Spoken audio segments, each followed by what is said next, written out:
Modern conveniences lessen the pain of dealing with cold weather. In the early 20th century, though, people had to make more drastic adjustments. In this week's Northwoods Adventure, we learn how Charles Lindbergh prepared for the cold in his Little Falls home. Charles Lindbergh first arrived at his childhood home in Little Falls when he was 5 months old, but the hero-to-be would not face his first Minnesota winter until age 15. So they had some adjustments to make. The water came from a well over in the barn, and the line only ran a foot underneath the surface of the yard.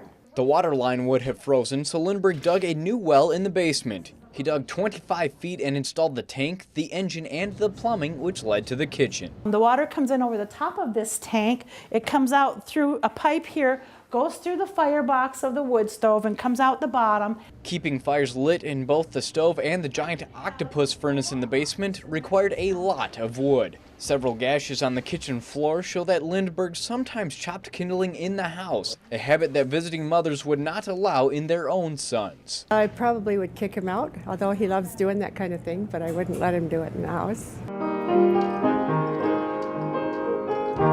The Lindberghs only heated half of their home during the winter and would close off the other half. Charles would take advantage by bringing incubators from the barn into the closed-off dining room. He bought the metal incubator, and he took it apart to see how it worked, and then he built 4 more. And so we have a couple of wooden ones here as well as the original metal incubator. Even in the cold of winter, Lindbergh slept on the porch. Before going to bed, he would warm himself by the stove in the sewing room and bundle up. He would pick up the dog and climb through the window and sleep out here on the bed.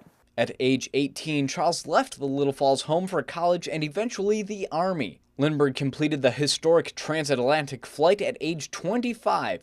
Visitors to the historic site had a chance to mimic the feat in the Spirit of St. Louis flight simulator. This has just been interesting trying to fly an airplane. I'm a terrible pilot.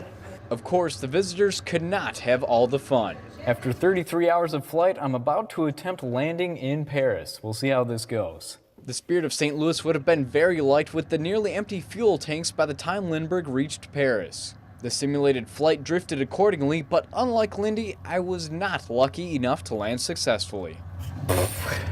At least I was not the only one to go down in flames. I crashed the first time. The second time, it was interesting. I was able to kind of get a feel for the airplane and how it flies. I guess I'll just have to go back and try again. Shane Lee, Lakeland News.